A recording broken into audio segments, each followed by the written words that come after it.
All right, let's talk about one of the trickiest parts of medical coding, those excludes notes. Are these notes causing you headaches and denials? If you're a coder, you definitely get it. Let's fix that. So, what's the difference? At its core, it's simple. Excludes1 means never. Excludes2 means maybe. Think of Excludes1 as a big red stop sign.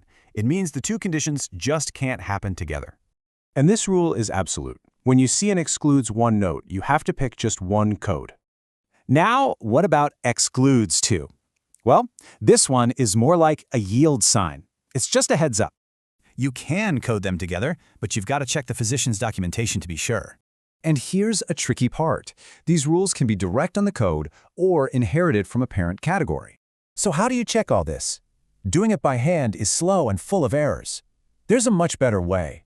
Let me introduce you to the free ICD-10 Excludes Checker.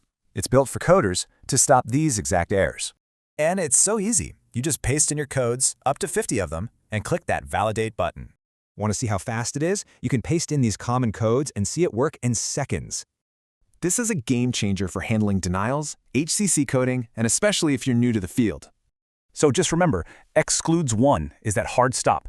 Excludes2 means yield and check the documentation. So ask yourself, how much time and money could you save? That's what it means to code with confidence.